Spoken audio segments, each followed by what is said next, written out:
Assalamu alaikum, brothers and sisters. My name is Mustafa Ahmed. So today I want to have a special thing for you today. So we talk about Shaitan's relationship with the Dajjal. So what is the relationship? So something I learned from Sheikh Balush. I linked the description down, so I definitely recommend everybody to watch it. But here it is. So pretty much Shaitan, he's the jealous type. Allah created him, and he pretty much, it's a fine line. Whenever you have excellence, you have the worstness as well, right? So you have pride and arrogance with excellence. So there's a fine thin line between both, right? So Shaitan, he was the best of the best, and he was the closest near to Allah, right? Because he had the ability to choose free will, and he chose to be with Allah. However, when Allah tested him and he created Adam, that was the big deciding factor that said, okay, where's your loyalty, Shaitan? And he decided, my loyalty, right, is I want to be better than Adam. He didn't listen to Allah, right? So all that excellence ended up becoming into arrogance, into pride, right? And that pretty much destroyed him. He became the cursed one after that. And he asked Allah, he's Allah, please let me live to the end of times, and I will lead Adam and all his descendants astray. And Allah said, I will give you that, but you will not be able to lead those who are my true servants astray.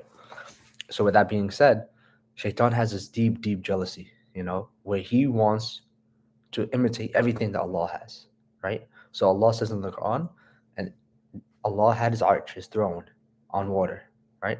And we know from the hadith that Shaitan himself also has his throne on water. So whatever Allah has in the heavens, right? Shaitan he was there. He was able to see that. He's trying to imitate Allah's creation on earth. So he's trying to be the one worship on earth and leading a lot of people astray. And his biggest goal is to have whatever Allah created in the heavens, even the hierarchy of angels, right? He has the same thing with the hierarchy of the shayateen. He has the footprints of the shayateen. So there are different levels of shayateen, right? He has all the foot soldiers on the bottom, right? And almost like a pyramid. And if you look in every civilization, starting all the way back, ancient Egypt, Babylon, Mayan civilization, all of them, you notice that there's always a pyramid structure, right? Even to this day, we have the Louvre. If you go to Las Vegas, you have the pyramid in Las Vegas. So many all over the world. You're going to see this pyramid structure. And this is Shaitan's footprint on earth. He is trying to create whatever Allah has on in the heavens, he's trying to do it on earth, right? However, the only thing is Shaitan cannot force any humans to do what he does. He only can whisper. Allah gave him that ability to kind of whisper to humankind, right? And the Prophet ﷺ told us to make sure that before we read the Quran and do anything, we say, A'udhu billahi minash shaitanir rajim, right? We seek refuge from the cursed Satan. And this is to protect us from his whispers. So, however, Shaitan has human shayateen too, right? He whispers to human shayateen who do his biddings, right? So I'm also linking the description too, where there is a 13 families, right? If you know anything about the Illuminati, there's a 13 elite families who have direct relationship to Shaitan. And what does Shaitan promise? He promises them heaven on earth. That's the biggest thing, right? Money, power, everything you want, right? And Shaitan is the opposite of Allah almost. So anything Allah is good, all knowing. Right? Shaitan, right? He doesn't know anything. He just throws stuff in the dark. He's always aiming, and he's trying to cause pure evil and corruption on earth, right? That's his biggest thing. His main goal is to make sure that he knows where he's ending up. He knows he's going to hell, right? And his biggest goal is to take as many of us human beings with him to hell. So, with that being said, what is the relationship between Shaitan and Dajjal? So the relationship is Allah created Adam in the best form, right? And Shaitan wants to destroy Adam and make it in the worst form to show that Adam has all the arrogance that he has, all the pride, right? All the greed, all the, everything that Allah wanted good for Adam, Shaitan wants to make it into the worst of Adam. And this is his final act, right? So with Dajjal being sent out, right, especially knowing very well that his time is coming out, his time is running out. So as his time runs out, he wants to make sure that he's taken as many human beings as possible with him to Jahannam, to hell, to the hellfire.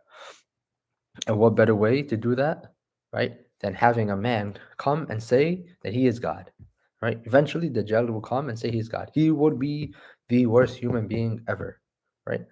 and the biggest trial ever. Every prophet came and warned his nation of the fitna of Dajjal, all the way from the time of Noah, right, to the time of the Prophet Muhammad alayhi salam, when he said, I am the final messenger, therefore Dajjal has to come amongst your ummah. He has to. There's no way about it, right? The Prophet ﷺ was the final messenger, so Dajjal has to come in my nation, right? So with that being said, Dajjal, right, will be given everything from Shaitan, all of Shaitan's build up. And think about it, Shaitan been through all of history. He knows how humans think very well. And the biggest thing Shaitan does is always try to create idols. That's his main thing. If you can create idols in every civilization, all the way back, one of the oldest religions is Hinduism, right, where they worship idols. So by creating idols constantly in every major civilization, it almost creates a connection between the shayateen and the human beings, right? Because by going through these idols, right, you're almost worshiping shaitan, and that's where shaitan really has the biggest influence on people. However, by creating the jinn, the actual person, instead of idols, that is the biggest thing he's going to have. He's going to be able to deceive so many people, and it is going to be the greatest trial. And Allahu Alam, we hope it doesn't happen in our generation, but Allahu Alam if he does come out, because there was times where, so keep in mind that Shaitan always does the exact same trick, right? Exact same trick where he creates idols in every major civilization. He tries to get the people to do what the people of Lut did as well, right? And try to create as much corruption on earth, right? With with greed and all this stuff.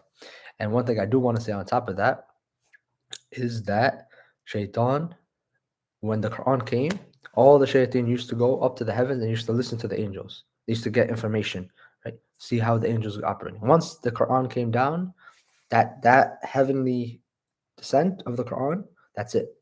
All is called in the Baruj, the army of angels came and they sealed it off. That's it. No more shaitan are able to go up to the heavens and listen anymore. So with that being said, shaitan had to he that was a huge setback. He had to change everything he was doing. So much so where he decided to go into the science and the technologies, where he's trying to send out the satellites, he's trying to send up all these different things, right? To get these information that he was able to do easily by their own. The jinns were able to go up to the heavens and fly and see the stuff. Not anymore, right? So there must be another outlet that he did, right? So at this moment, at this time, Shaitan has such a good grasp on humanity. So many people leading astray with music, with all these different things, and is just guiding the people into one direction, right? And the biggest thing is deception, and the only way to hugely deceive so many people is by having the masses so sedated where we don't even know what's true or false anymore. It is a big illusion almost you would create, right? So where we even nowadays, we don't even get out of our house. Everything's through this screen and everything's through the VR headset, and we're all stuck, kind of like sheep and cattle. We're so confused. So with that being said, the biggest weapon to fight against this is the Quran, right? And dua, asking Allah to help, right, guide us, right, and have understanding of what's going on and protection, and read the Quran, because the Quran is literally going to be the shield that we need. We need shield and armor to fight against this, because this is a world we cannot see. This is a world that we do not know. Allah tells us of this in the Quran and many ways to protect us, right? But we need that shield, we need that protection, we need that kind of force field around us, right? We need our angels that are going to be with us, because this is a world we cannot see. We don't know how to fight against it because we do not see where it's coming from. So, with that being said, I would say Assalamu alaikum. Definitely watch the links I sent on below. It's Sheikh Omar Balush, and I'm also going to link a channel called The Low Tree. Beautiful channel, clearly shows about the deception of the world, and I definitely suggest everybody watch it. And with that being said, I also do want to leave one more message, that there is a man called Muhammad Qasim who's been having dreams from the Prophet ﷺ and Allah, kind of guiding humanity almost to what's going to happen in the future.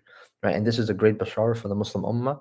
I definitely recommend everybody to hear his message. It's very important in a time where the truthful one, is very rare.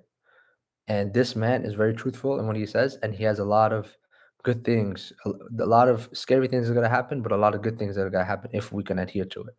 So I'm going to also link that in the description below. And then with that, I will say, Assalamu alaikum wa rahmatullahi wa barakatuh.